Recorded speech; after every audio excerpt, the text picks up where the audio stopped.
Deus, Santo Deus, Santo Deus. Deus de Abraão, Isaque e Jacó, é a ti que clamamos agora. Ouve o clamor do teu povo, a oração da igreja. Faz milagres esse ano, Senhor. Determina a vitória. Estabeleça o teu senhorio, o teu reino, o teu governo para todos sempre. Amém. Digam graças a Deus. Aplaude bem forte o nome de Jesus. Mais forte que você puder. Mais.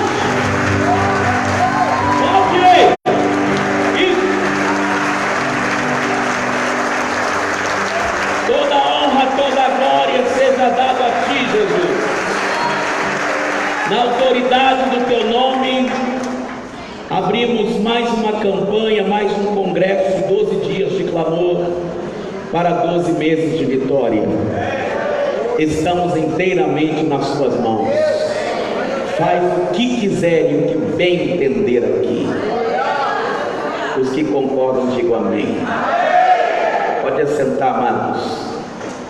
Estou esperando o menino conseguir regular ali o microfone. Minha voz ainda está meio como taquara rachada. Dá um jeitinho aí, porque senão nem eu me aguento ouvir. Glória a Deus, glória a Deus, glória a Deus. Quem está feliz, diga amém.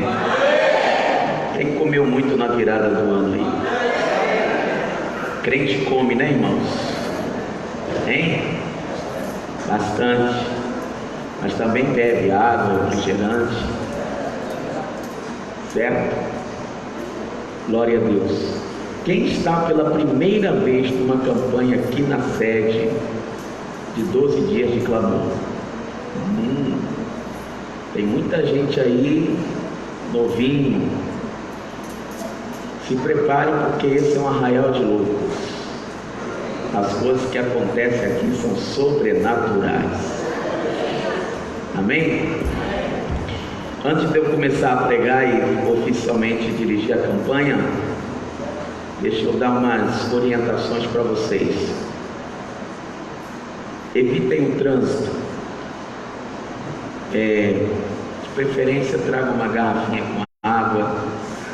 Fica aqui, não perca nada, para que você não atrapalhe e não venha perder também o que Deus tem para você. Quero pedir aos pastores, presbíteros, evangelistas, missionários que chegarem, ocupe as cadeiras azuis daqui da frente, tá? Os obreiros só sirva água ao obreiro que esteja aqui na frente. De preferência, não sirva água no momento da pregação da palavra. Essas pessoas que estão aqui na frente, elas são servidas de água para que elas não precisem ir lá atrás e nem precisem ficar se levantando, mas que elas fiquem no templo. Os demais, procura ir quando chegar ao templo. Vai ao banheiro, beba sua água. Às vezes você pega o metrô, você fica horas e horas no metrô, no trem, e você não vai ao banheiro. Por que que no templo é essa correria? Não esqueça que a minha sala VIP é aqui do lado. Eu fico olhando vocês conversando aqui atrás, eu falo assim, estão na carne. Adolescentes, então, ontem estava só na graça. Eu só vendo. A reverência não é só quando você está aqui dentro. Todo este local, todo o pátio aí à frente, o banheiro, tudo é santo. O pessoal do louvor também vem aqui para frente, porque se vocês dormirem na minha mensagem, ou conversar, atender, circular, qual vai comer? Também não gosto desse trânsito não. Vocês ou bem fica aqui em cima ou fica embaixo. Está só começando. só para a gente organizar a casa. É importante, irmãos, que a gente tenha reverência para Deus poder operar maravilhas no nosso meio. Amém? Baixa um pouquinho, ou é o retorno, não sei. Está dando para me ouvir bem? Está ruim a voz? Tá? Eu não estou acostumado com isso ainda não. Hã? Vai melhorando.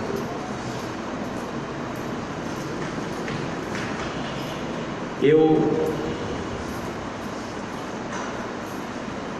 recebi uma palavra de Deus que eu quero compartilhar com você. E quem é pastor aqui, líder, sabe que eu mandei uma mensagem sobre Abraão. Porém, essa tarde, o Senhor mudou todos os planos. Eu vou pregar uma outra palavra. Como eu sou obediente, vou deixar Deus falar. Quem mais concorda com isso? Hoje nós estamos com um propósito aqui de um voto, onde nós ouvimos muitíssimos testemunhos de pessoas que nos 12 dias de clamor e no fim desse ano receberam algumas vitórias de Deus. E essas vitórias que eles receberam da parte de Deus foi por causa de um voto que nós fizemos no fim da campanha do Mover do Espírito Santo, aonde nós recebemos uma direção de Deus para entregar uma oferta de R$7 em moeda. Hoje eu coloquei no grupo da igreja, nem todos estão lá, mas nós vamos entregar uma oferta como um voto de 12 moedas. O 7 lá representava a obediência, o 12 hoje representa o resgate do governo, o domínio para sua mão. A autoridade de Deus vai voltar para a sua vida hoje. E eu tenho certeza, irmãos, que assim como o inimigo está se levantando, e do meu sogro dizia assim: isso não é superstição? Isso não é superstição não, irmãos, isso é direção apostólica. Tem um propósito. Então quem trouxe as moedas, algumas pessoas estavam precisando trocar. Pastor Tiago, você vai poder ajudar alguns que não tem? Porque hoje eu falei que eu tinha, minha esposa chegou em casa, contou meu cofrinho, só tinha 12, certinho. Aí eu não posso dar a minha bênção, né, irmão? Vou dar os meus 12 não. Foi um cofre cheio, meu Deus, só 12. Então você vai pegar. Está com quem o saquetel? Você que vai ofertar, pegue com os obreiros aí.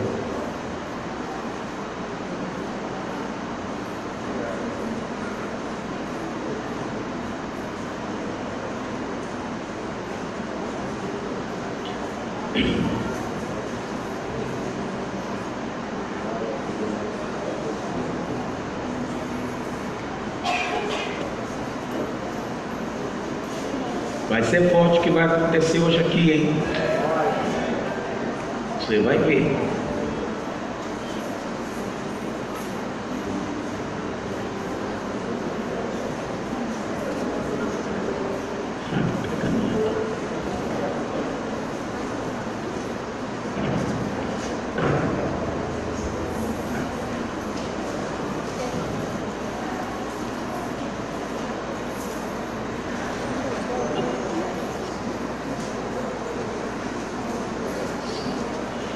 Para você que não trouxe porque não sabia, o que você vai fazer? Você vai ofertar ao Senhor aquilo que Ele propôs no seu coração. Você não vai deixar de ofertar, porque depois que eu pregar você vai entender o que está acontecendo aqui. Tem coisas que a gente não explica, a gente só obedece. A gente só obedece. Deus faz.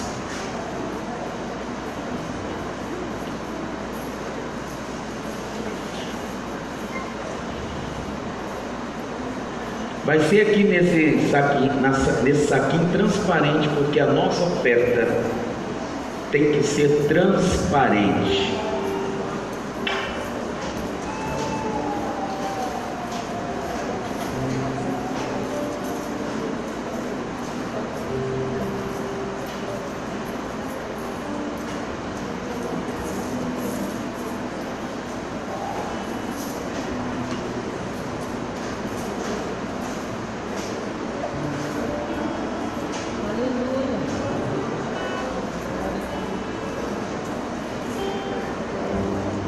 Aleluia, aleluia.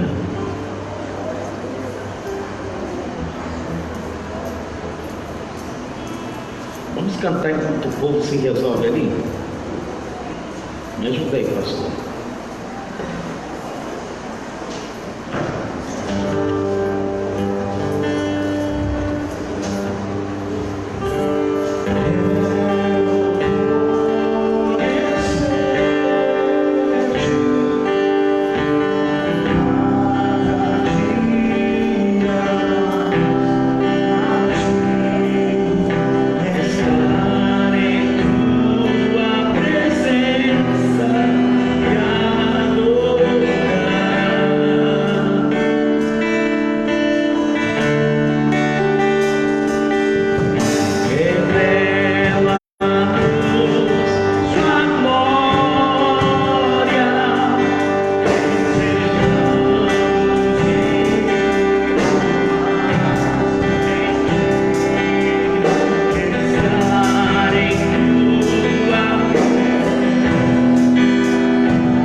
expansão e conquista. Deus está construindo uma história, e Ele tem um plano a cada ano que passa. Os desígnios de Deus vão avançando. Para cada novo ciclo, e agora nós estamos entrando num novo ciclo, Deus libera seus propósitos para este tempo específico. E estamos entrando em um novo ano, mas também numa nova década. E essa será a década da força. Essa será a década da força. Novos planos de Deus nos são liberados. Para cada novo tempo, uma nova unção. Você quer essa nova unção? Você vai receber a unção da força. Para cada novo tempo deste novo ciclo, o propósito de Deus revelado. E a cada década de 2020, a década de 2020 será uma década de coisas muito intensas. Tudo será intenso, dinâmico, diligente, rápido, funcional, intencional. Será um tempo de coisas grandes. Precisamos estar preparados com a paz que só Jesus pode dar, porque teremos tempos de grandes emoções em todos os sentidos. Emocionalmente preparados para coisas grandes. Por isso Deus vai sarar a igreja para grandes conquistas. Emocionalmente preparados para grandes avanços, expansão e conquistas. Emocionalmente preparado para grandes turbulências. Mas você terá força. Não há conquista sem lutas. O reino de Deus é tomado à força, e só toma posse dele os valentes. Dá um júbilo aqui quem é valente. A liberação da autoridade de Deus e de suas bênçãos será muito grande, mas nem todos experimentarão, infelizmente, porque para isso tem que estar debaixo da visão. O clamor de cada um precisa ser: não me deixes de fora dos teus planos, Deus. Quantos aqui não querem ficar fora dos planos de Deus? Quero exemplificar com uma história, a história de Moisés. Então o Senhor lhe perguntou a Moisés: que é isso em sua mão? Ele disse: uma vara. Respondeu ele, disse o Senhor: jogue-a no chão. Moisés jogou, e ela se transformou numa serpente. Moisés fugiu dela, mas o Senhor lhe disse: estenda a mão e pegue pela cauda. Moisés estendeu a mão, pegou a serpente, e esta se transformou numa vara em sua mão. E disse o Senhor: isso é para que eles acreditem que o Deus dos seus antepassados, o Deus de Abraão, o Deus de Isaac, o Deus de Jacó, apareceu a você. Deus havia mandado Moisés avançar e libertar o povo de Israel escravizado no Egito, mas ele, por muitos motivos, estava resistindo. Moisés tinha uma vara, um bastão em sua mão, que biblicamente significa autoridade. Digam comigo: autoridade. Mas essa autoridade não estava coberta de unção para fazer milagres. O bastão, a sua autoridade, não produzia muitas coisas. Às vezes é assim que acontece conosco. Deus então levou Moisés a trabalhar com a sua autoridade, com o seu bastão, de acordo com a palavra que Deus lhe orientou: lança no chão e pega novamente. E no final da experiência, Moisés estava com um bastão na mão, com a qual desafiou a Faraó, fez milagres, abriu o mar e fez água sair da rocha. Agora ele estava com autoridade e unção em suas mãos para realizar coisas impressionantes e inexplicáveis. Interessante, nesse texto temos 3 vezes escrito a palavra mão. Levante sua mão. Muito bem, pode abaixar. As 2 primeiras vezes a palavra usada aqui para mão é yad, que significa mãos ativas, mãos que trabalham. A primeira coisa que vai acontecer na sua vida: o Senhor abençoará as obras das suas mãos. A terceira vez, a palavra mão, a palavra hebraica aqui é kaf, que significa palma da mão. Faz uma conchinha com a sua mão. E quando o Senhor usa essa palavra kaf, Deus está dizendo: para a mão para receber. Tem o significado de um recipiente, um reservatório. As mãos vazias que perderam as bênçãos são restauradas para receber tudo de Deus e permanecer. Fecha a mão, diga: eu recebo. Prepare-se para receber muito de Deus, irmão. Moisés fez o que Deus mandou e agora possuía unção para estender sua mão com poder contra o faraó e em pouco tempo fazer uma revolução no Egito, libertando todo Israel das garras da opressão. Não é por menos que os israelitas repetiam a seus filhos: éramos servos de Faraó no Egito, porém o Senhor de lá nos tirou com poderosa mão. 2020 será um tempo em que aqueles que escutarem a palavra profética, abrirem mão de si mesmo em trabalho, em contribuições, em dedicação, em sacrifício, em esforço, em ofertas, para os grandes projetos que Deus orientar, vão experimentar coisas inimagináveis e de forma muito acelerada, rápida. Uma nova unção será liberada para uma colheita de almas e uma colheita financeira. Tem muita gente aqui com sementes plantadas, elas brotaram. Esse é o ano de você colher os frutos, e esses frutos você vai colher jamais experimentado. Assim diz o Senhor dos exércitos. Aplaude o Senhor por fim essa palavra.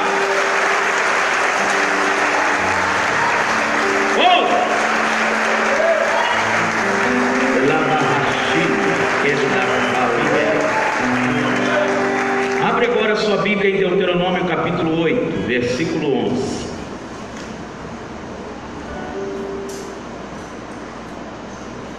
Desculpe, 11:8, é o contrário.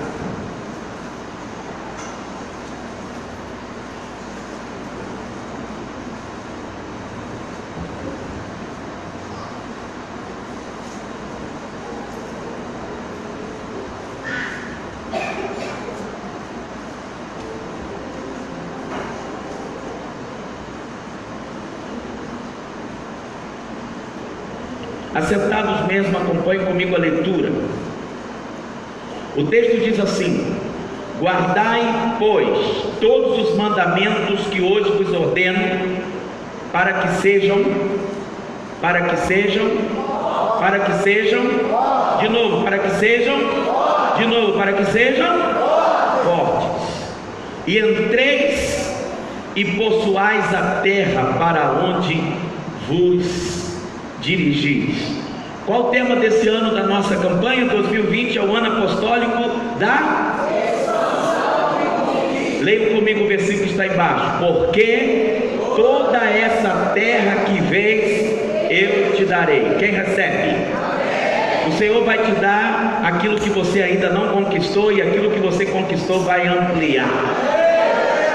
Você vai transbordar para a direita, para a esquerda, à frente, para trás, por cima, por baixo, em todos os lados.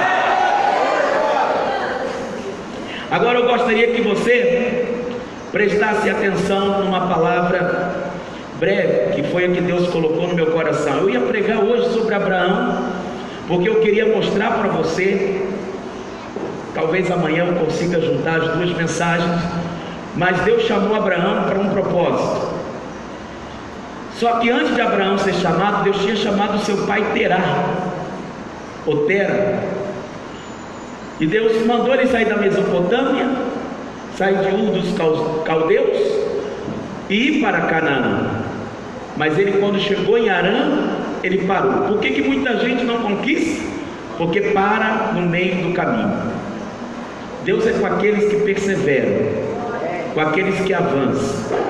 Tem gente que vai começar a campanha hoje, vai até dia 12, mas tem gente que vai arrumar um monte de história no meio do caminho, nunca chega ao objetivo final. Tudo é motivo para não vir. Choveu, estou cansado, as pernas estão doendo, chegou um parente em casa, eu estou a fim de descansar. Deus gosta de quem persevera, de quem persiste, de quem vai devagar, mas sempre. Essa jornada que nós estamos começando não é de quem é veloz, é de quem é resistente. é de quem é forte. Observe uma corrida. Algumas pessoas começam correndo e acham que naquela velocidade vai chegar primeiro. Daqui a pouco estão cansados. Aí alguém começa devagar e segue passo de tartaruga. Mas vai sempre. Daqui a pouco aquele que correu cansou. Mas aquele que vinha devagarzinho ainda permanece forte. E ele continua passando. Passa o primeiro, que era veloz, o segundo veloz, o terceiro, o quarto. E aqueles já não aguentam mais chegar, já estão cansados, cambaleando. E aquele outro continua no ritmo e é dele a vitória. Assim será contigo. E eu queria nessa noite dizer o seguinte: nenhum de nós vamos conquistar nada sem a presença de Deus. Eu preciso da presença de Deus. E a presença de Deus é a marca dos vitoriosos. Todos que tiveram a presença de Deus na sua vida foram vencedores. Não é à toa que Deus mandou Moisés construir uma arca, um baú. E naquela arca o Senhor mandou colocar alguns objetos, alguns utensílios. E aquela arca representava a presença de Deus. Os reis levavam essa arca quando iam para frente de uma batalha, ou os profetas usavam a arca quando eles queriam um grande feito. Por exemplo, abrir as águas do Rio Jordão. Josué mandou os sacerdotes irem à frente, e da forma com que eles fizeram, as águas se abriram. Assim, meu querido, assim, minha irmã, a primeira coisa que nós vamos buscar hoje aqui nesse lugar é a presença de Deus. Se você se lembrar, em Êxodo, Moisés tinha subido no monte para receber as tábuas do testemunho, a tábua da lei, escritas por Deus em pedra. E Moisés ficou cerca de 40 dias naquele monte. E sabe o que aconteceu? O povo chegou para Arão e disse: já tem muito tempo que Moisés não desce do monte, certamente uma fera terá comido. Então vamos fazer o seguinte: construa para nós um Deus semelhante ao que havia no Egito, que a gente possa adorar.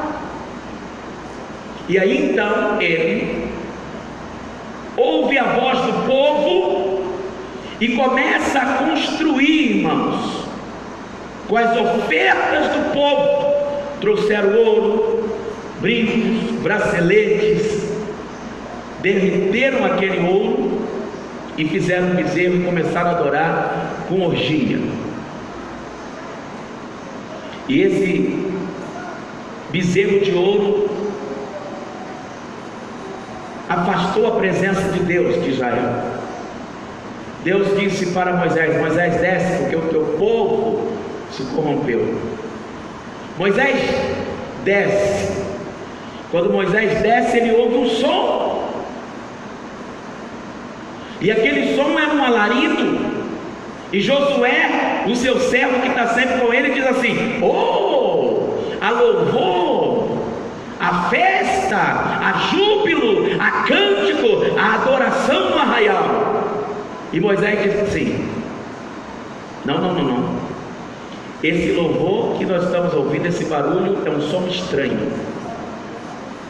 Não é de adoração, não é de louvor a Deus. Havia mistura. Ele desce e ele olha aquele povo lá dançando. Ele pega as tábuas da lei e ele diz assim: quem quiser a presença de Deus, venha para o meu lado, mas quem não quiser, que fique do outro lado. E joga as pedras.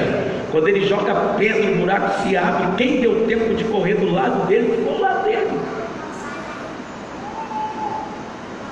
Aquele bezerro de ouro ainda hoje faz parte da nossa vida. O que tem sido um bezerro de ouro na sua vida? O que tem te roubado de Deus?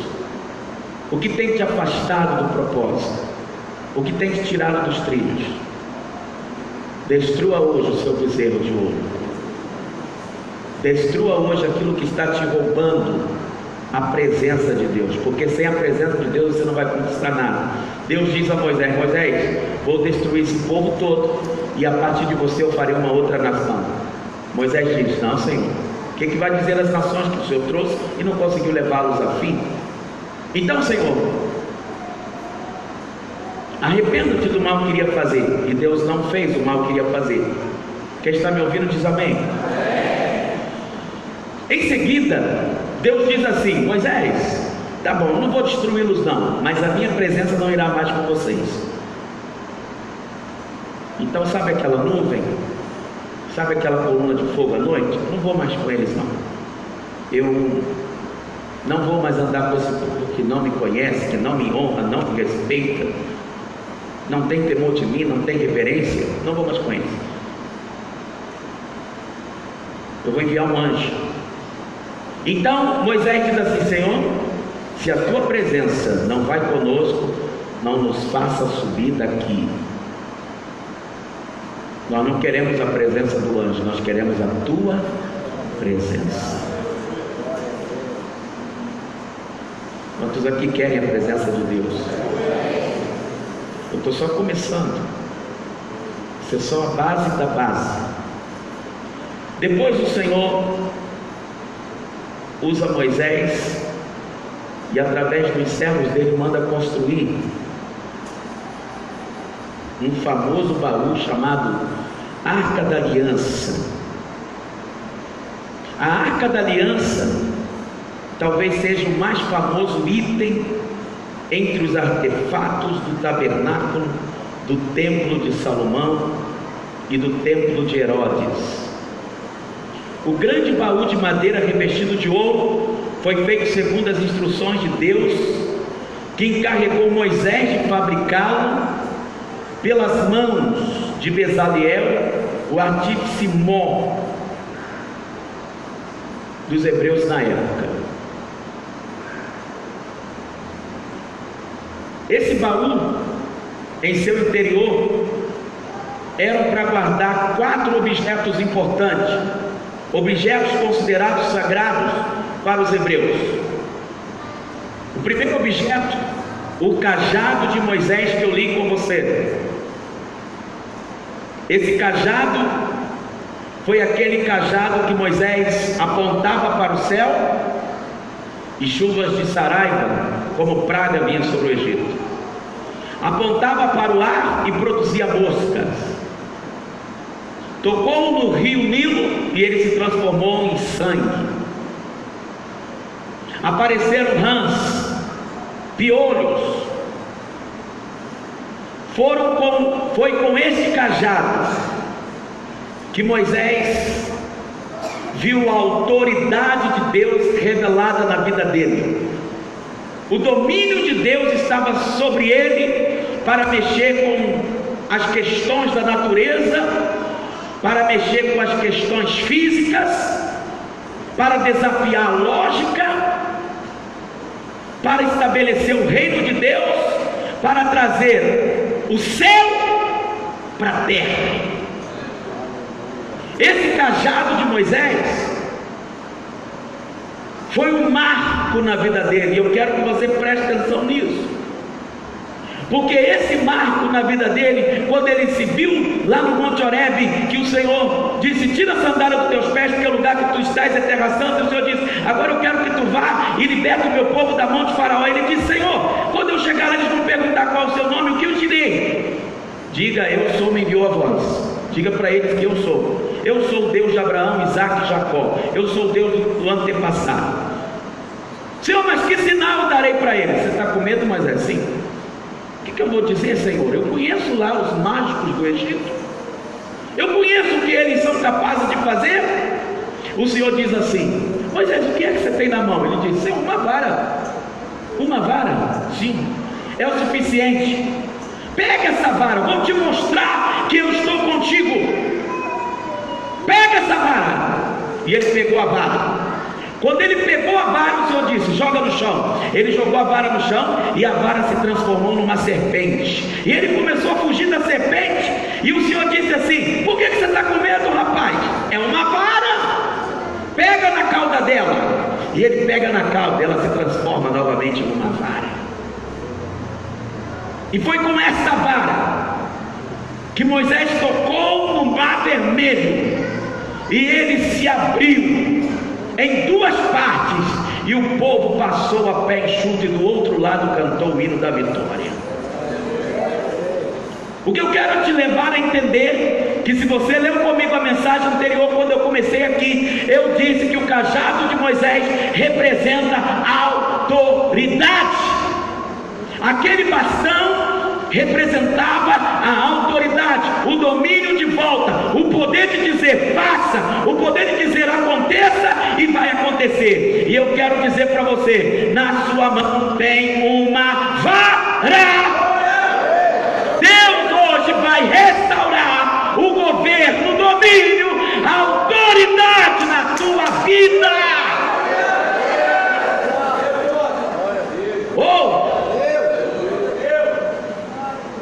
E o primeiro utensílio que tinha que ter na arca era o cajado de Moisés. Segundo, tinha que ter naquela arca a vara de Arão que floresceu. Você pode ler comigo Números capítulo 17? Abre aí rapidinho, vamos ler. Você tem que entender isso aqui, é muito poderoso. Números capítulo 17. Acontece que Israel estava vivendo uma rebelião. Coré, Datã e Abirão havia feito um motim e colocado toda a congregação de Israel contra a autoridade de Moisés e de Arão. Rejeitaram a autoridade de Arão como sacerdote e rejeitaram a autoridade de Moisés como líder. Quem achou, diga amém. Disse o Senhor a Moisés, versículo 1: fala aos filhos de Israel e recebe deles bordões, varas, um pela casa de cada pai de todos os seus príncipes, segundo as casas de seus pais, isto é, 12 bordões. Quantos bordões? 12.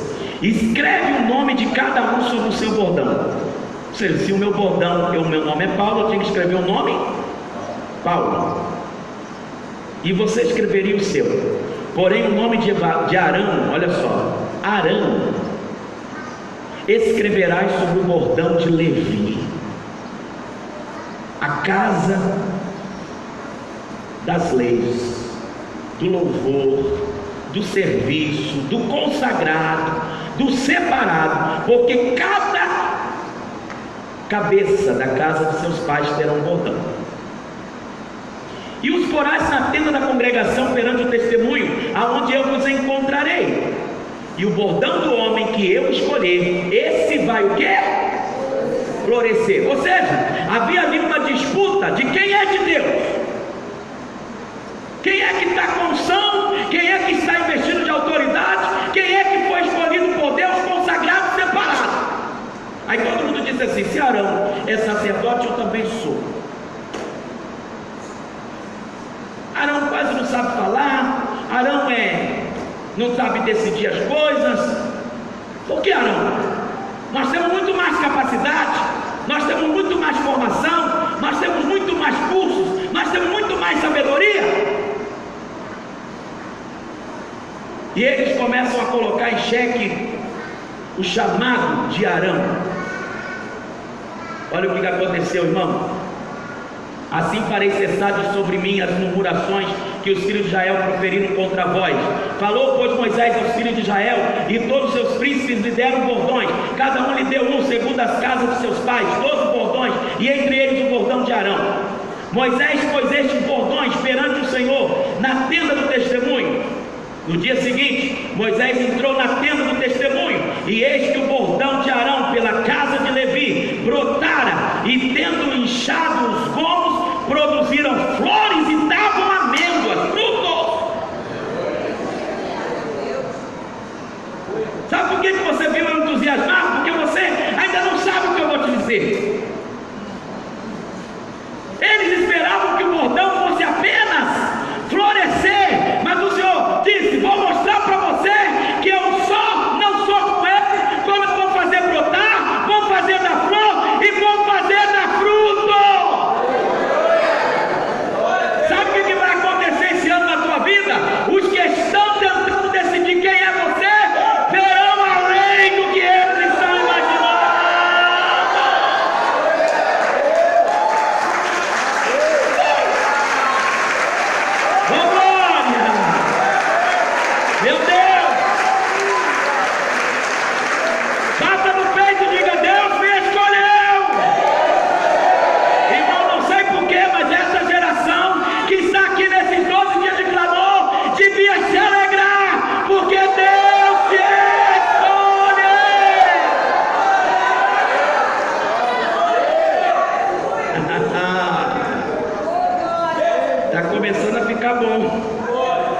perante o testemunho.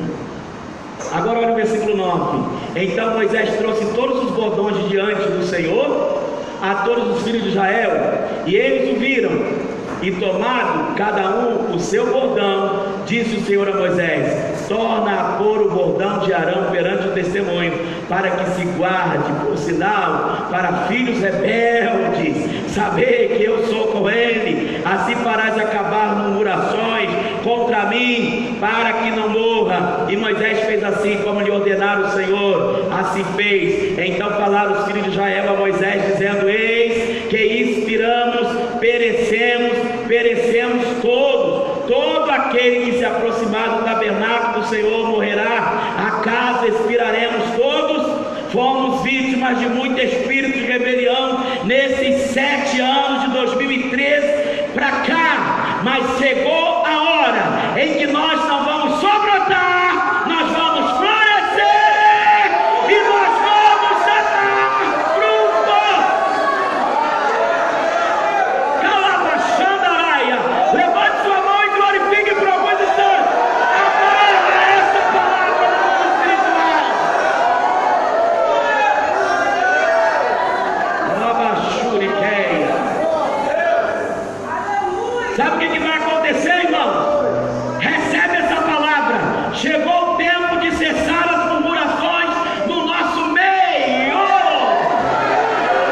As murmurações vão acabar. É tempo de louvor. Louvor, louvor, louvor, louvor, louvor, louvor, louvor. Você diminuiu o meu retorno, irmão? Diminui para eles. Eu tenho 12 dias para pregar, e eu vou dar tudo de mim, todos os dias, tudo. Raio e resta.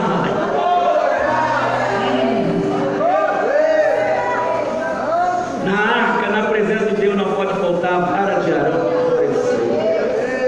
Terceiro elemento que havia na arca: um pote com o maná. Quem se lembra que era o maná? O maná era o alimento que Deus mandava todos os dias para Israel. Sabe o que é isso? Sabe o que é isso? Eu não disse para você que acabou o tempo de vacas magras? Chegou o tempo de provisão. Chegou o tempo de sustento. Todo dia Deus vai alimentar você. Não vai faltar pão, não vai faltar água, não vai faltar dinheiro, não vai faltar recursos. O maná é o que desce no céu. Você terá Jesus. Você sabe por quê? Porque está escrito assim: eu sou o pão vivo que desceu do céu. Vossos pais comeram maná e morreram, mas eu vou morrer, mas no terceiro dia eu vou ressuscitar. Eu vou ressuscitar. E ele diz: quem de mim se alimenta viverá por mim.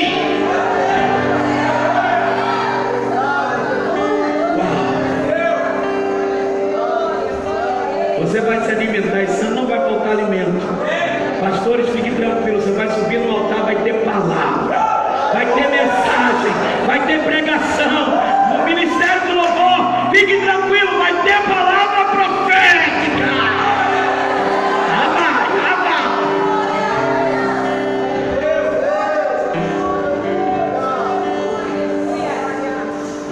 Quarto elemento que havia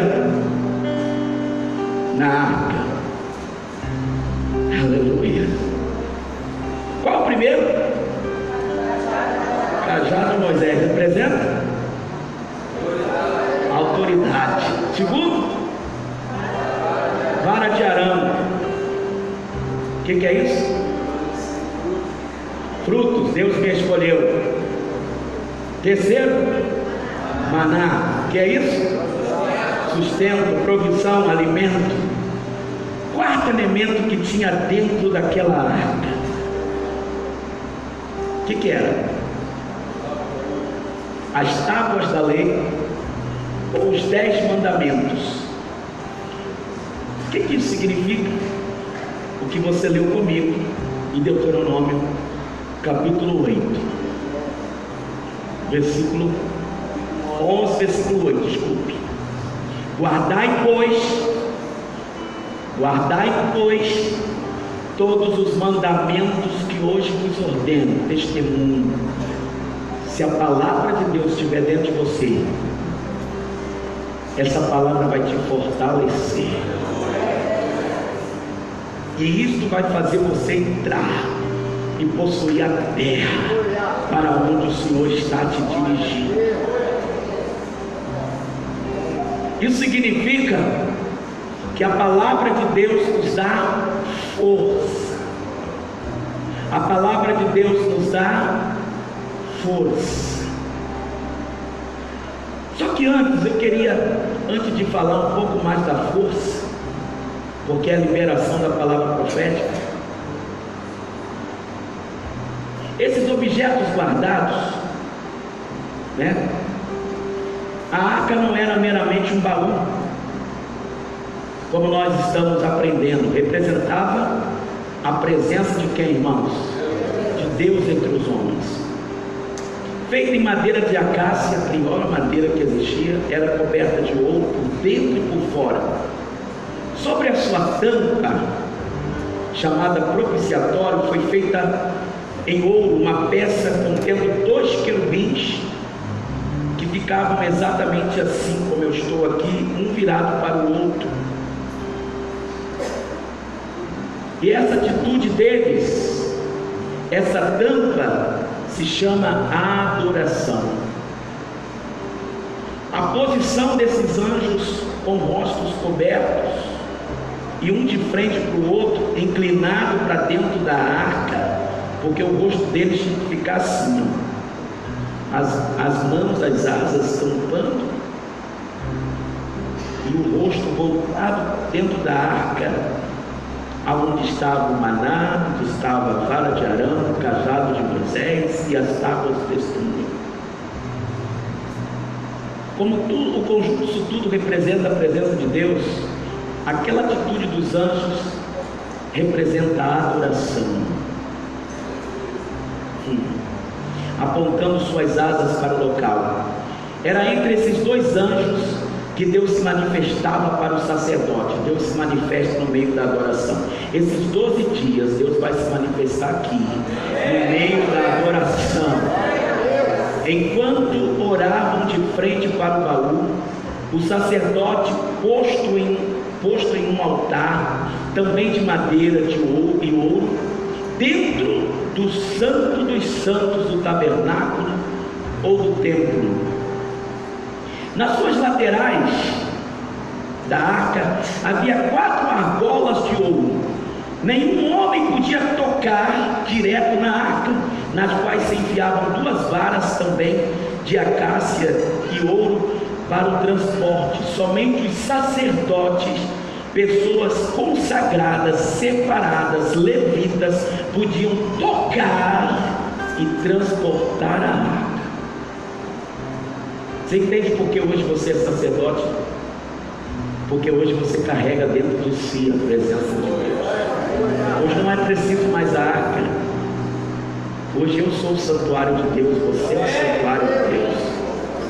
Segundo o texto bíblico, se a arca fosse tocada por levitas e sacerdotes que não estavam puros, ou seja, santificados, esses morriam fulminados.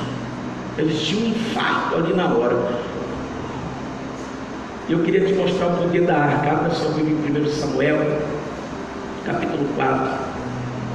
Na época de Eli, seus filhos, Ofni e Finéias, a arca foi roubada. Os filisteus lutaram contra Israel e levaram a arca. Se eles levaram a arca, significa que eles levaram a presença de Deus. Eu fico preocupado quando Satanás, o filisteu, consegue roubar a presença de Deus de nós. Olha o que diz a palavra. Vamos ler aqui no versículo 5 do capítulo 4. Sucedeu que, vindo a arca da aliança do Senhor ao arraial, Rompeu Israel em grandes brados e ressoou a terra. Preste atenção no que eu vou te falar. Os filisteus tinham armado uma guerra contra Israel. Eli estava cego, Ofni e Finéias ia comandar a guerra contra os filisteus, 2 sacerdotes. E eles sabiam que para vencer a guerra precisavam primeiro da presença de Deus. Então o que eles fizeram? Trouxeram a arca para o meio do arraial. Quando o povo viu a arca, eles falaram: já vencemos. Por quê? A presença de Deus chegou. Aí o que eles fizeram? Bravos, gritos, festa, que fez, irmão, a terra tremer de alegria. Olha o que aconteceu com os inimigos. Os filisteus, quando ouviu a voz de júbilo, disseram: que voz de grande júbilo é essa no arraial dos hebreus? Então souberam que a arca do Senhor era vindo ao arraial. O que significa isso? Eles falaram assim: eles deviam estar se preparando para a guerra, eles deviam estar apreensivos, eles deviam estar com medo, eles deviam estar pensando em desanimar. Eles não eram para estar pulando, eles não eram para estar gritando. Que festa é essa que é no meio deles? Aí eles falam: sabe o que é? É porque eles confiam num baú de madeira revestida de ouro, que dizem eles que é a presença de Deus. Então eles estão festejando e falam: uma caixa de ouro. Eu só quero dizer uma coisa para você, irmão. Para de andar com essa cara de depressivo, de quem chupou limão, de quem está mal, de que não vai vencer, de que não vai. Você tem a presença de Deus. Você devia estar fazendo festa e o diabo tem que ficar com a cabeça quente, perguntando por que é que ele está festejando, se ele está numa luta tremenda. É porque a presença de Deus está comigo. Aleluia. Aí no versículo 7 diz que o brado deles fizeram os filisteus ficarem o que, gente? Atemorizados, e disseram: os deuses vieram ao arraial. Não sabia eles que não eram os deuses, era o Deus, o único Deus. Para vencer a sua guerra, irmão, não precisa muitos anos. Deus. Aí o versículo diz assim: ai de nós, olha os inimigos com medo. Quem nos livrará das mãos desses grandiosos deuses? São os deuses que feriram aos egípcios com toda a sorte de praga no deserto. Aí o general deles dá uma palavra: sede forte, ó filisteus, portai-vos varonilmente, para que não venhais a ser escravos dos hebreus, como eles serviram a vós outros. Portai-vos varonilmente, pelejar, sejam fortes. Então pelejaram os filisteus, Israel foi derrotado, e cada um fugiu para a sua tenda. Foi grande a derrota, pois foram mortos de Israel 30.000 homens de pé. E sabe o que aconteceu, irmão? Foi tomada a arca de Deus e mortos todos os filhos de Eli e Ofni. Quando Eli, o sacerdote, ficou sabendo disso, ficou preocupado. Quando ele soube a arca de Deus foi tomada, ele falou: que somos nós sem a presença de Deus? Não tem como resolver mais nada. E aí ele caiu da cadeira, gordo, cego, morreu. Aí veio alguém e trouxe a notícia para a esposa de um dos filhos. Essa mulher estava grávida, e quando ela deu a luz, e quando ela soube que a arca foi tomada, olha o versículo 20 do capítulo 4. Ao expirar, disseram as mulheres que a assistiam: não temos, pois tiveste um filho. Ela, porém, não respondeu. Ela não respondeu nem fez caso disso, ou seja, não ficou feliz porque nasceu um filho, mas chamou o menino e acabou dizendo: foi-se a glória de Israel.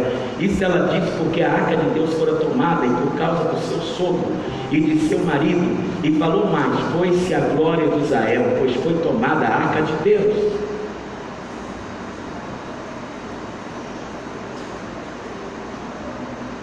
Como vivenciar a presença de Deus, irmãos? Olha o capítulo 5 agora. Os filisteus tinham 5 cidades poderosas, que nós vamos citar algumas delas aqui. Uma delas era Gade, outra Ascalon. 5 cidades poderosas: Ecrom. Se você ler o texto todo, você vai entender isso aqui. Asdod. Mas eu não tenho tempo para isso. Diz aqui no capítulo 5: os filisteus tomaram a arca de Deus e levaram de Ebenezer para Asdod, uma das 5 cidades poderosas deles. Lá em Asdod tem um deus chamado Dagon. Esse Dagon é um deus que metade para baixo é peixe e metade para cima é homem. Então esse é Dagon. Olha o que aconteceu. Tomaram os filisteus a arca de Deus e meteram na casa de Dagon, junto a esse Deus. Levantando-se, porém, de madrugada os de Asdod, no dia seguinte, eis que estava caído Dagon com o rosto em terra diante da arca do Senhor. Tomaram-no e tornaram a pô-lo no seu lugar. O que eles acharam? Vamos colocar, já que é um Deus, vamos colocar essa arca que diz que é a presença de Deus perto do nosso Deus, deuses juntos. Só, irmãos, que muita gente ainda não chegou à conclusão que só existe um Deus Todo-Poderoso. Colocaram diante de Dagon, e o que aconteceu? No dia seguinte estava Dagon encurvado diante da arca, com o rosto no chão. Próprio Dagon, Deus falso, prestando reverência ao Deus Todo-Poderoso. É forte, não é? Você acha que terminou? Terminou não? Olha o que aconteceu aqui. Levantando-se, versículo 4: levantando-se de madrugada no dia seguinte pela manhã, eis que havia caído de bruços diante da arca do Senhor. Agora o bicho caiu de bruços, caiu todo sobre a arca. A cabeça de Dagon e as suas mãos estavam como? Cortadas sobre o limiar dele, ficando apenas o tronco. Quer dizer, aqui está dizendo a mão, mas quer dizer que o peixe foi cortado pelo meio.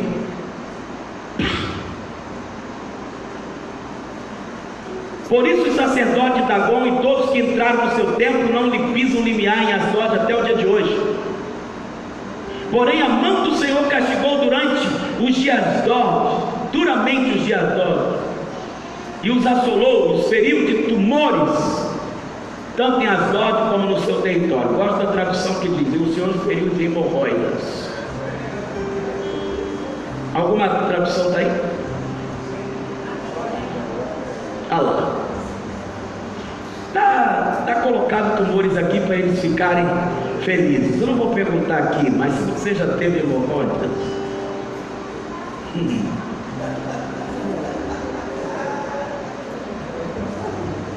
tem gente aí assim, o Senhor os feriu de hemorroidas, de tumores, amados. Vocês não estão dizendo que é apenas um pedaço de madeira? Vocês não estão acreditando? Deus mostrou para eles que Ele é poderoso.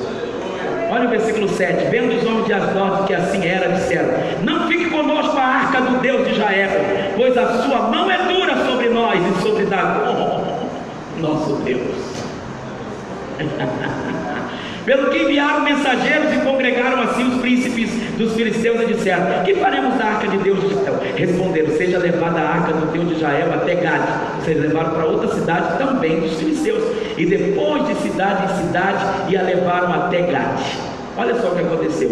Depois de terem levado, a mão do Senhor foi contra aquela cidade com um grande terror, pois feriu os homens daquela cidade, desde o pequeno até o grande, e lhes nasceram também tumores.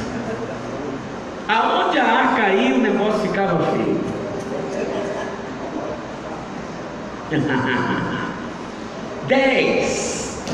Então enviaram a arca de Deus a Ecrom. Falaram: tira daqui de Gade, leva para Ecrom.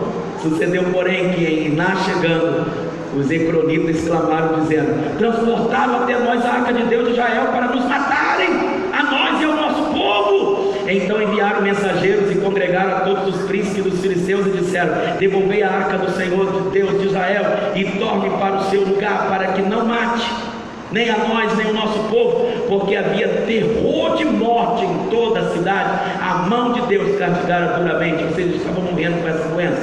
Os homens que não morriam eram atingidos com os tumores, e o clamor da cidade subiu até o céu. Vamos para o versículo capítulo 6 logo. 7 meses esteve a arca do Senhor na terra dos filisteus. 7 meses de agonia. A arca de Deus tem que estar no lugar certo, irmão.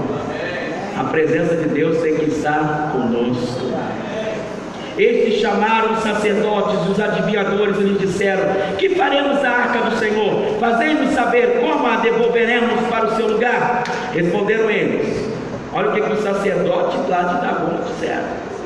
Ou melhor, os sacerdotes: quando enviardes a arca do Deus de Israel, não a enviareis vazia, porém enviá-la-eis a seu Deus com uma oferta pela culpa, e então sereis curados e sabereis porque a sua mão se não tira de vós. Então disseram: qual será a oferta pela culpa que lhe havemos de apresentar? Responderam: segundo o número dos príncipes dos filisteus, 5 tumores de ouro e 5 ratos de ouro, porquanto a praga é uma e a mesma sobre todos vós e sobre todos os vossos príncipes. O que é isso? Os ratos representam o quê? Roubo, furto, miséria, sujeira. E eles estão associados a tumores. E todo mundo sabe que a peste bubônica, ou leptospirose, essa doença mata terrivelmente. Versículo 5 diz: fazei umas imitações dos vossos tumores, dos vossos ratos, que andam destruindo a terra. Olha o que os ratos faziam. Estava fazendo o quê? Destruindo a terra. E dai glória ao Deus de Israel, porventura aliviará a sua mão de cima de vós, do vosso Deus e da vossa terra. Porque, pois, endureçais o coração como os egípcios e Faraó endureceram o coração? Porventura, depois de os haverem tratado do mal, não os deixaram ir e eles não se foram? O que ele está dizendo? Não adianta o inimigo resistir no que Deus quer fazer. Deus, cara! 7 meses eles prenderam a arca, 7 meses sofrendo. Agora pois, versículo 7: agora pois fazei um carro novo, tomai 2 vacas com crias, sobre as quais não se pôs ainda jugo, e atai aos carros seus bezerros, levai-os eis para casa. Então tomai a arca do Senhor e ponte-a sobre o carro, e metei no cofre ao seu lado as figuras de ouro que lhes haveis de entregar como oferta pela culpa, e deixai aí. Reparai, se subir pelo caminho rumo ao território de Bet-Seme, foi ele que nos fez este grande mal. E se não, saberemos que não foi a sua mão que nos feriu, foi casual o que nos sucedeu. Assim, irmãos, Bet-Seme já é a próxima cidade depois da terra dos filisteus, aonde chegou a arca de Deus. O que eles estão dizendo para eu ganhar tempo? Eles disseram: leva essa arca lá para Bet-Seme. Se a arca chegar lá e eles tiverem doenças, hemorroidas, tumores, e os ratos destruírem a terra deles, nós vamos saber que o mal que veio sobre nós foi do Deus de Israel. Porém, se nada acontecer, aliás, vamos saber que o mal que nos veio foi do Deus de Israel. Porém, se nada acontecer com eles, nós vamos saber que Deus é com eles, e que não foi casual o que aconteceu conosco. Quando a arca chegou em Bet-Seme, olha o que aconteceu. Não durma, irmão. Fique acordado. Deus tem grandes coisas para ti. Assim fizeram aqueles homens, e tomaram 2 vacas com crias, e as ataram ao carro e aos seus bezerros, e em casa. Puseram a arca do Senhor sobre o carro, como também o cofre com os ratos de ouro e com imitações dos tumores. As vacas se encaminharam diretamente para Bet-Semes, e andando e berrando, seguiam sempre por esse mesmo caminho, sem se desviarem nem para a direita e nem para a esquerda. Os príncipes dos filisteus foram atrás delas até o território de Bet-Semes. Andavam os de Bet-Semes fazendo a cega do trigo, colhendo o trigo no vale, e levantando os olhos, viram a arca, e vendo-a, o que eles fizeram? Se alegraram. Quando a presença de Deus volta, nós temos que se alegrar. O carro veio ao campo de Josué, o Bet-Semita, e parou ali, aonde havia uma grande pedra. Venderam a madeira do carro e ofereceram as vacas ao Senhor em holocausto. Os levitas desceram a arca do Senhor, como também o cofre que estava junto a ela, em que estavam obras de ouro, e os puseram sobre as grandes pedras. No mesmo dia, os homens de Bet-Semes fizeram o que, irmãos? Sacrificaram, ofereceram o holocausto, imolaram sacrifício ao Senhor. Como ato de gratidão, viram aquilo os 5 príncipes dos filisteus e contaram Crom no mesmo dia. São estes, pois, os tumores de ouro que enviaram os filisteus ao Senhor como oferta pela culpa por Asdod, para as 5 cidades.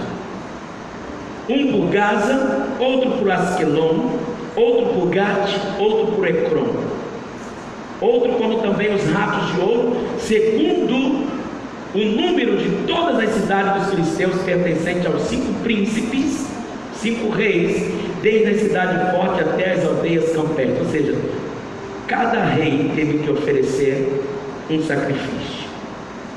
A grande pedra sobre a qual puseram a arca do Senhor está até o dia de hoje, no campo de Josué, o Bet-Semita. Feriu o Senhor os homens de Bet-Semes, mas não porque não estavam no lugar certo, porque olharam para dentro da arca do Senhor. Sim, feriu deles 70 homens. Então o homem chorou por quanto o Senhor fizera. O povo chorou por quanto o Senhor fizera tão grande morticínio entre eles.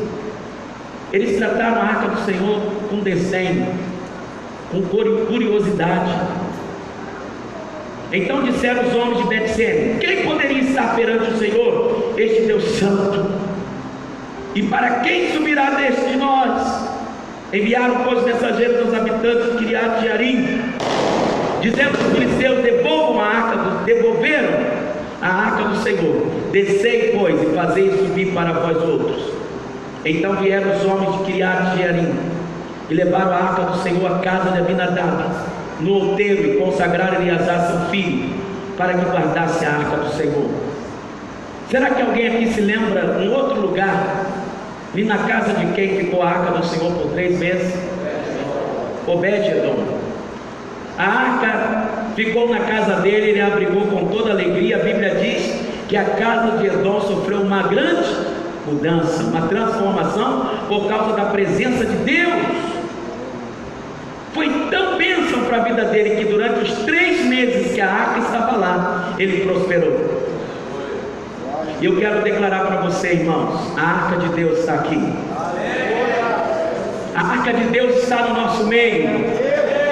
E a sua casa vai mudar, a sua família vai mudar, seu ministério vai mudar. Você tem que crer nessa palavra.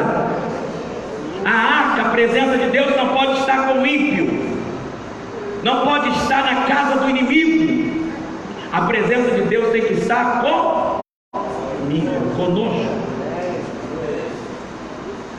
Assim, meus irmãos, quero que você entenda uma outra coisa, e eu fecho aqui. Vou até fechar a Bíblia.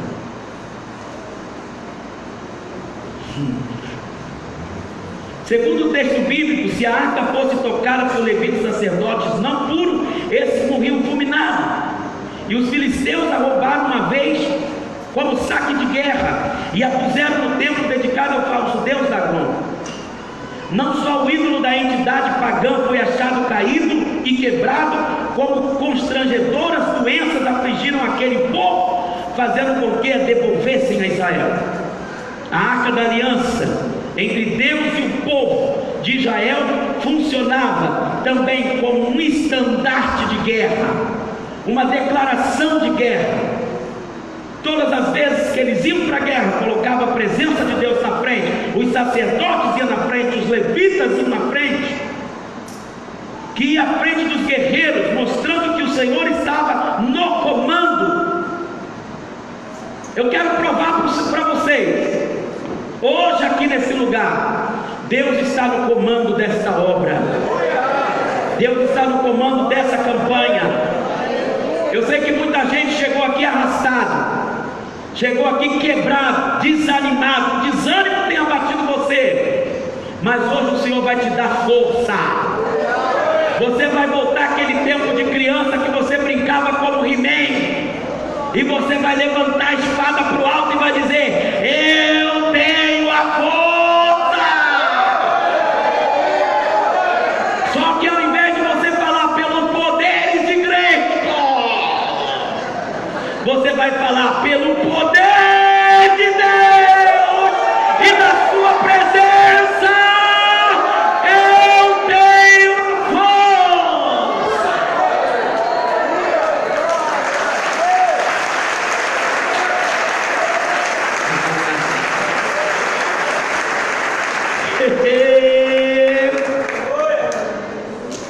Aleluia. Quando os hebreus confiavam nisso, os combatentes hebreus dobravam força e entusiasmo.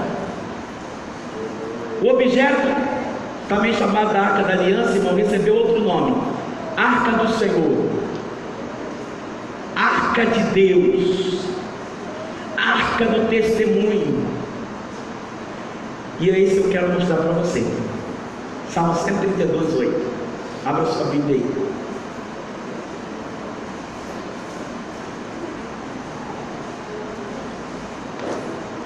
Como chama a arca aqui? 132 de Salmo, versículo 8. Aleluia. Quem achou diz amém? O texto diz: levanta-te, Senhor, entra no lugar do teu repouso, tu e a arca de tua força, de tua fortaleza. Então é a arca da tua força. Então aquela arca representava a força. Por que Eli chorou? Por que a mulher de Ofni, quando deu à luz a um filho, prematuramente ficou triste? Porque a arca foi roubada. Porque eles disseram: foi-se a glória, foi embora a nossa força. Vou perguntar e você responde novo: foi embora a nossa força. Irmãos, eu tenho certeza, eu estou entrando agora na linha profética dessa noite e fechando.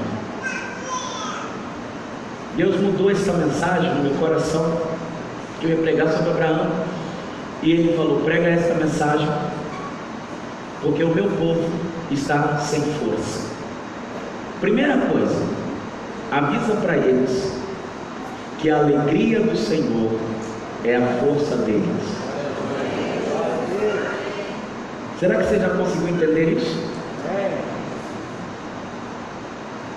Não quer dizer que a nossa alegria é a força de Deus. É a alegria de Deus que é a nossa. Deus está alegre com você?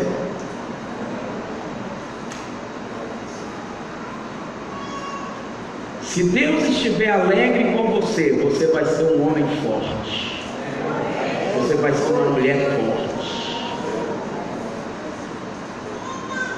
Esse ano você vai lutar para deixar Deus feliz. Não, você não entendeu. Esse ano você vai fazer de tudo, possível e impossível, que dá o que não dá, para deixar o coração de Deus alegre. Que quanto mais Deus estiver alegre com você, mais força você vai ter. Hoje você vai receber uma unção aqui pela mão dos pastores. É a direção que Deus me deu. Que unção é essa?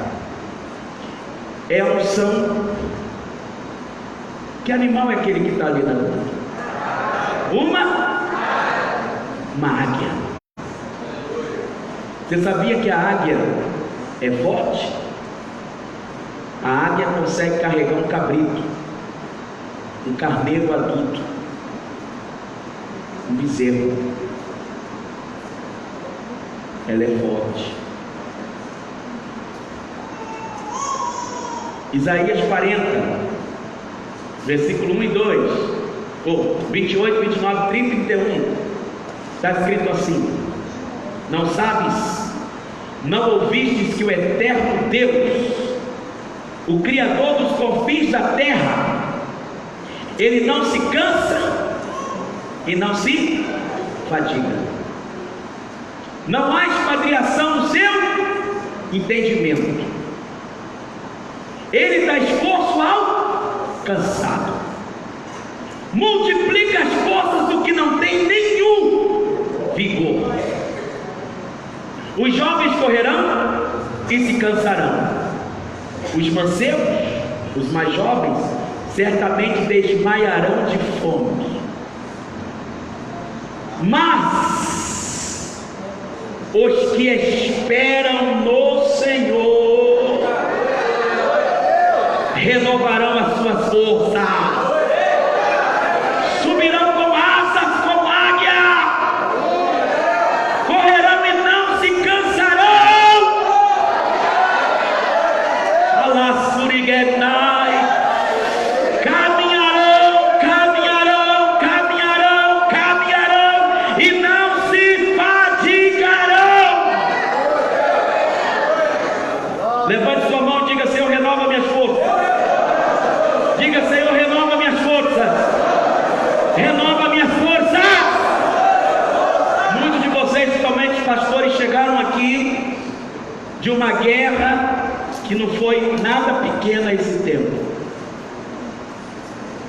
E isso te deixou um pouco sem perspectiva, sem visão, sem ânimo, sem projeto, sem ânimo. Mas a primeira coisa que Deus vai fazer hoje é renovar a sua força, porque esta é a década da força. É a década da força. Sabe o que acontece? Deus me falou: diga a eles que o mais fraco do meio deles, o mínimo que eles vão conquistar é a sua cidade.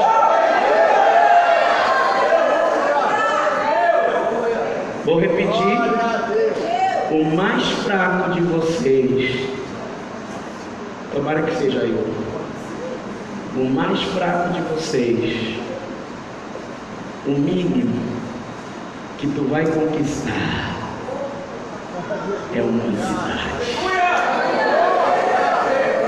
Quando Deus me falou isso, eu tremi. Eu tremi.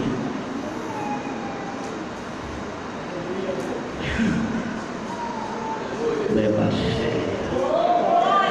Você está entendendo? Quem é o mais fraco no meio de vocês aqui?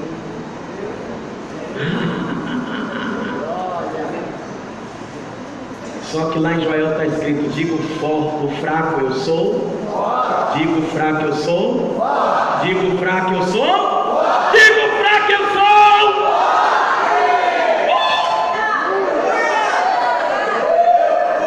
Paulo está cansado, tem uma visão, tem um mensageiro do diabo que os bofeteava. E ele orou 3 vezes que o Senhor tirasse aquele empecilho do caminho dele. E o Senhor disse: Paulo, Paulo, não vou tirar. A minha graça te basta. O meu poder se revela na sua fraqueza.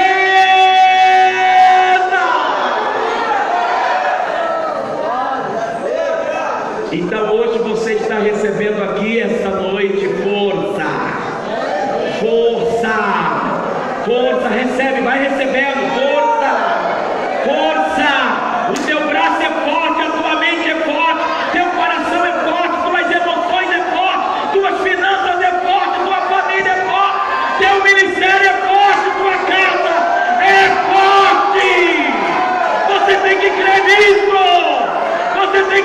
Cristo.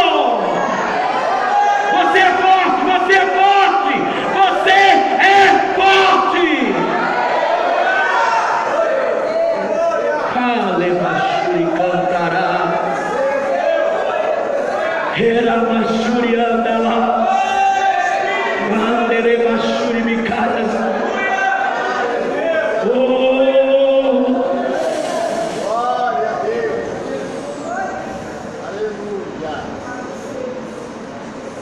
O Salmo 27 diz assim: o Senhor é a minha luz e a minha salvação, quem temerei? O Senhor é a força da minha vida, a quem temerei? Diga: o Senhor é a força da minha vida, a quem temerei? Você entendeu? Você é forte, forte.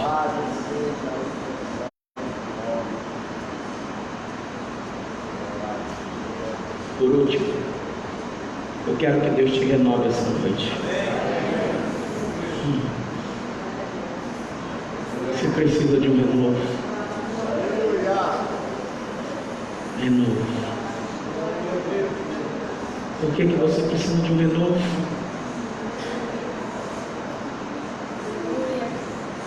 Salmo 103, 1 a 5. Bendiz a minha alma ao Senhor, e tudo que há em mim, bendiga o seu santo nome. Bendiz a minha alma ao Senhor, e não se esqueça de nenhum só de seus benefícios. É Ele quem perdoa todas as tuas iniquidades, quem sara todas as tuas enfermidades, quem redime a tua vida da perdição, da morte, e te coroa de benignidade e de misericórdia, quem enche a tua boca de bens. Vou repetir: quem enche a tua boca de bens. Quem enche a tua boca de bens. Você teve muitos males, 2013, 2014, 2015, 2016, 2017, 2018, 2019 também, muitos males, mas o Senhor vai te dar motivo de rir. Quem enche a tua boca de bens, de sorte que a sua mocidade se renova como a águia.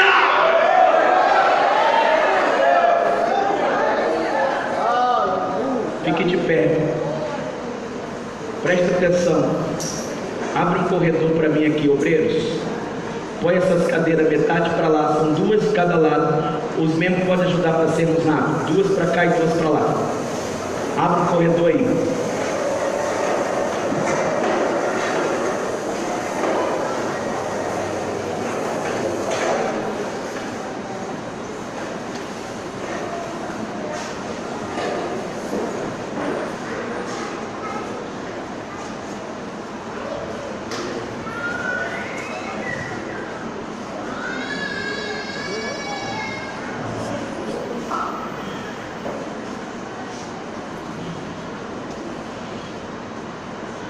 Quantos querem que o Senhor renove as suas forças? De verdade, irmãos, de verdade. Quantos aqui têm se sentido fraco, desanimado? Seja sincero contigo mesmo. Deus vai te renovar. Deus vai te renovar. Feche os seus olhos. Comece a orar. Eu pedi um som. O som que eu pedi.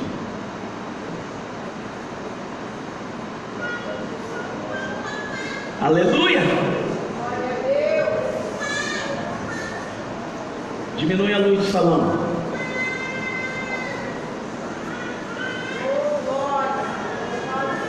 Deus vai te preparar para a guerra. Você vai entrar numa nova década, num novo ciclo agora de vida. algo novo que vai acontecer na sua vida agora. A unção de Deus está aqui nesse lugar. A unção de Deus está aqui nesse lugar. A unção de Deus está aqui nesse lugar. A unção de Deus está aqui nesse lugar. A presença de Deus está aqui nesse lugar. A unção de Deus está aqui nesse lugar. Belabashuri mi andala sai. Kelashuri mi candere basuria. Comece a glorificar o Senhor, irmãos. É essa presença que vai te tocar. É essa presença que vai te tocar. É essa presença que vai te tocar. Deixa o Senhor te tocar. Deixa Ele te tocar. Deixa Ele te encher. Isai. Relabashira na.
Deus.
Adore.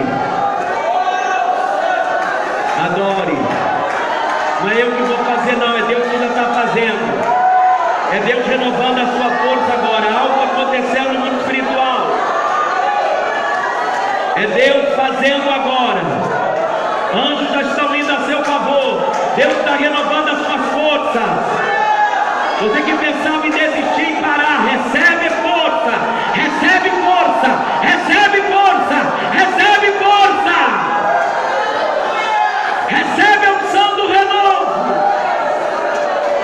Cantará mais.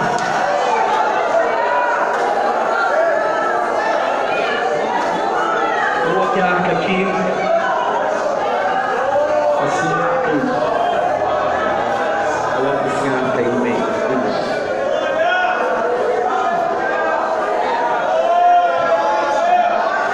Deixa assim.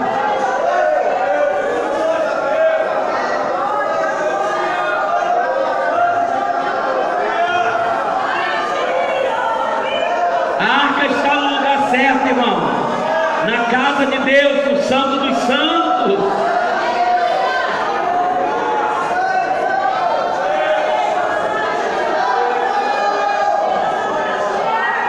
Deus falava no meio da adoração.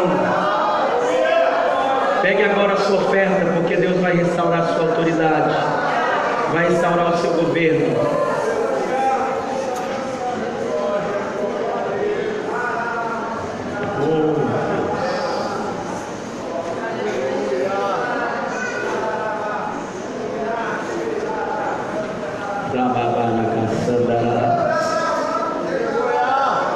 Não, a oferta será aqui no altar, sem gasoflações.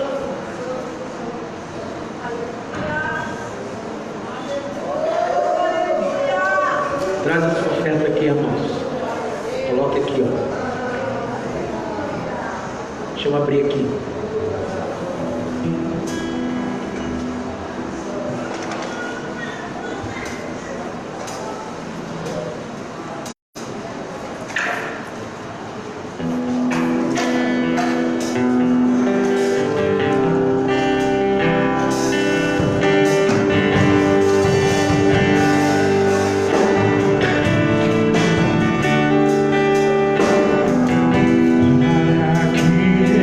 You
Virem para mim.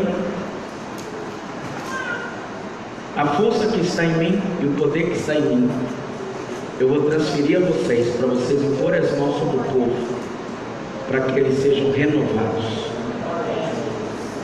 Em nome de Jesus. Em nome de Jesus. Em nome de Jesus.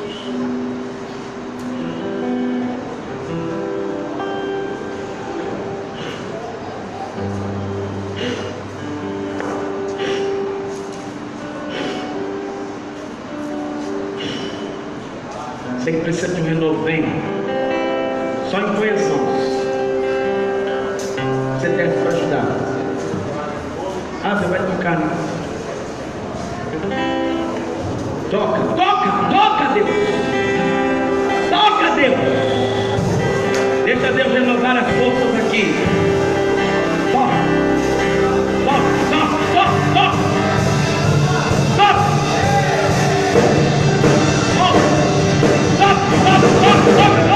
Ser tocado por tua glória é o que eu mais quero, é o meu desejo, Deus, ser mudado por tua, é o meu anseio, é o meu maior prazer.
Aleluia, glória a Deus. Amados, amanhã tem mais, amém? Vão na paz do Senhor Jesus. Nós não vamos dar a bênção apostólica porque ainda não acabou, é 12 dias seguidos, direto. Você está indo para casa, mas não acabou não, amém? Que Deus te guarde, te abençoe. Amanhã vem com força para adorar o Senhor, amém? Deus abençoe a todos.